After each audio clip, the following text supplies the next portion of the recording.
थी। तो चलिए शुरुआत करते हैं आज की कुछ खास बड़ी खबर से।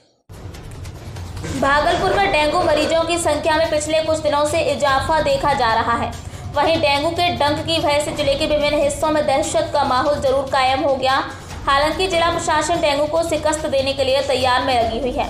नगर निगम क्षेत्रों में डेंगू से निपटने के लिए फॉगिंग करवाई जा रही है। वहीं डेंगू ने जिस प्रकार से जिले में अपना पांव पसार लिया है, उसकी अपेक्षा जिला प्रशासन और नगर निगम की तैयारी फिलहाल नाकाफी साबित हो रही है।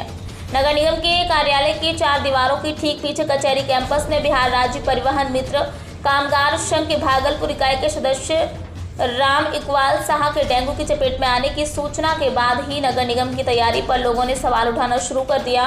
इस संबंध में बिहार राज्य परिवहन मित्र कामगार और संघ के प्रदेश उपाध्यक्ष पवन फौजी ने बताया कि राम इकबाल शाह खंजरपुर के रहने वाले थे। एक मरीज को अस्पताल कब भर्ती होना चाहिए अस्पताल में?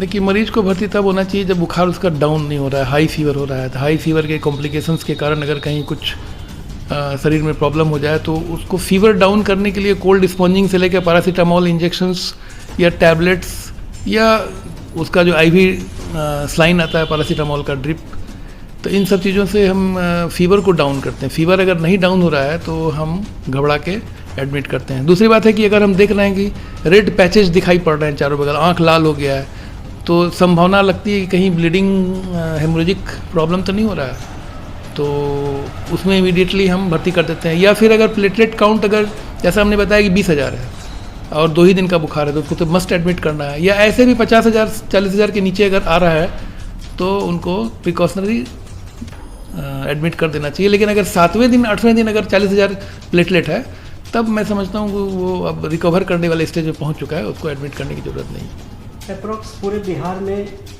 इस डेंगू से मरीज की क्या संख्या होगी?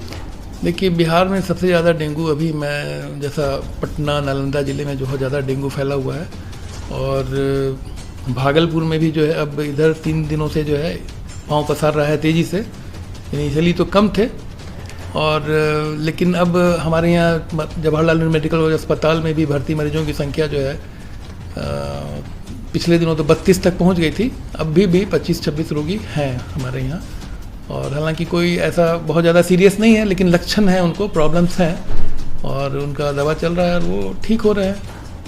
और दवा जो है इसमें कोई विशेष दवा नहीं है, वो सिम्टोमेटिक दवाएं हैं और प्लस जैसे गैस बन रहा है तो गैस की दवा, अगर हम समझ रहे हैं कि लीवर कुछ डैमेज है तो लीवर को कॉम्पनसेट करने के लिए दवाएँ देनी होंगी, फीवर को डाउन करने के लिए दवा देनी पड़ेगी।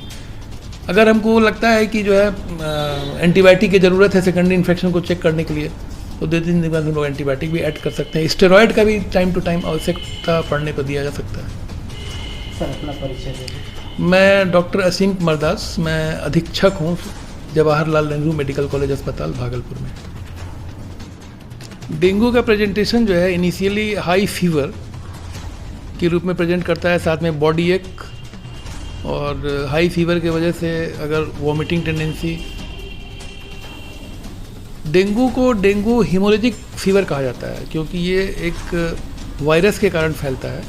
उस वायरस के कारण बहुत हाई कैटाबोलिक एक्टिविटी होता है बॉडी में, जिसके बहुत वीकनेस हो जाता है शरीर में।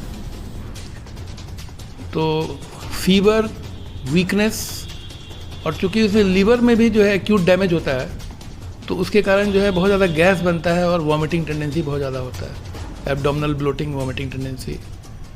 तो बेसिकली इन 3 चीज़ों के कारण ये हैवॉक हो जाता है। और दूसरा और लक्षण जिसको बताया हमने कि हेमोरेजिक फीवर करते हैं, मीन्स जो ब्लड सेल्स हैं वो थ्रोम्बोज नहीं कर पाते हैं क्योंकि ये प्लेटलेट को डाउन कर देता है। प्लेटलेट जो है वो रिस्पॉन्सिबल होता है कि जहाँ भी ब्लीडिंग टेंडेंसी है तो वहाँ ब्लड को चेक करना, तो बाय गेटिंग थ्रोम्बोसिस। तो थ्रोम्बोसिस नहीं होता है तो ब्लड वेसल्स के जो कैपिलरीज होते हैं उससे जो है वो खून का रिसाव होता है और वो अगर स्किन में होता है तो बाहर हेमोरेजिक पैचेज के रूप में, रेड पैचेज के रूप में दिखेगा। अगर यही रिसाव अगर किडनी में होगा तो वहाँ फिर और फैटल हो जाता है, वहाँ हो सकता है कि हिमेचूरिया के रूप में प्रेजेंट करे। यही ब्लड का रिसाव अगर ब्रेन में होगा तो हो सकता है वो फिर ब्रेन में कलेक्शन होने के बाद जो है इंट्राक्रैनियल टेंशन बढ़ जाए, सर दर्द और एक ब्रेन एडिमा का लक्षण पैदा कर दे। इन सब के अतिरिक्त चूँकि ये इम्यून डिफिशियंसी पैदा करता है शरीर में, तो इम्यून डिफिशियंसी पैदा करने से ये शरीर को और भी कमज़ोर कर देता है और इसमें सेकेंडरी इन्फेक्शन होने का चांसेस रहता है, जो कि मामले को और फैटल कर देता है। और ये जो इनिशियल वायरेमिया है ब्लड में, वो सेकेंडरी इन्फेक्शन होके वो सेप्टिसीमिया में भी चेंज हो जाता है, जो कि अल्टीमेटली फैटल हो जाता है। इनके बचाव क्या है? इनके बचने के लिए बस यही है कि चूँकि इनका अब देखना है कि कैसे फैलता है। तो डेंगू जो है वो बेसिकली जिस मरीज को डेंगू हुआ है उसके ब्लड में वायरीमिया होता है, वायरस जो है सर ट्रेवल करता है, ब्लड को ही सक करता है। अगर कोई एडीज मच्छर है तो वो वहाँ से उसके वायरस को अपने सकिंग के थ्रू जो स्टोमक में ले लेता है और वहाँ पे गट एपिथेलियम बहुत मल्टीप्लाई करता है। वहाँ मल्टीप्लाई करके ये उसका जो मच्छर का जो एक स्टोमक होता है, जीआईटी का पार्ट, उसको हीमोसील कहते हैं, वहाँ पर कलेक्ट होता है, वहाँ से लिम्फोसील में चला जाता है और फाइनली वो उसी के लार के जरिए जो डंक मारता है, जो नॉर्मल आदमी है जिनको कि डेंगू नहीं है, उसके शरीर में वो डेंगू को प्रवेश कराता है उसके लिम्फेटिक सिस्टम में, जो कि फाइनली फिर ब्लड में स्ट्रीम में चला जाता है और वायरेमिया हो जाता है।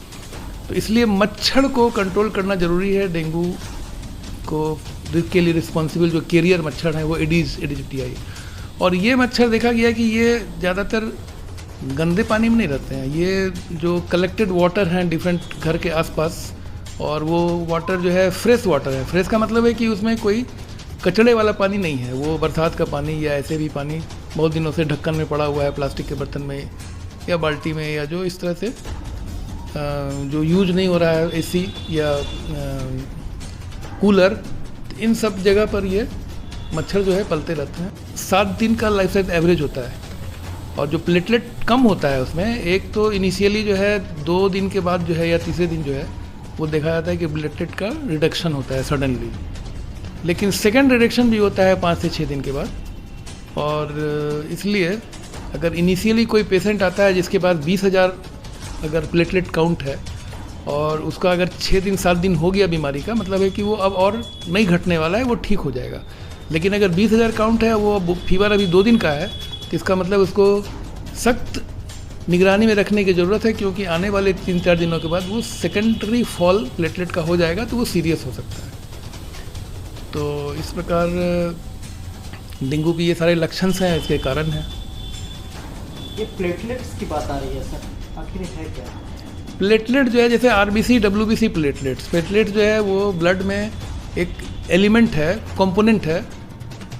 लाल रक्त कणिकाएँ, सफ़ेद रक्त कणिकाएँ। लाल रक्त कणिकाएँ ऑक्सीजन कैरी करती हैं, श्वेत रक्त कणिकाएँ जो कि इन्फेक्शन के लिए लड़ने की क्षमता रखती हैं, और जो प्लेटलेट होती हैं वो कैपिलरीज को, जो पोर्स होते हैं उसको ब्लॉक करके ब्लीडिंग को रोकती है। तो ये नॉर्मली जो है ये प्लेटलेट्स के द्वारा ये पोर्स बंद रहते हैं, और जब प्लेटलेट्स की सडन बहुत ड्रेस्टिकली फॉल हो जाता है तो ये पोर्स खुल जाते हैं। वक्त हो गया एक छोटे से ब्रेक का। ब्रेक के बाद फिर से हाजिर होंगे ऐसी कुछ खास बड़ी खबरों के साथ। तब तक के लिए नमस्कार।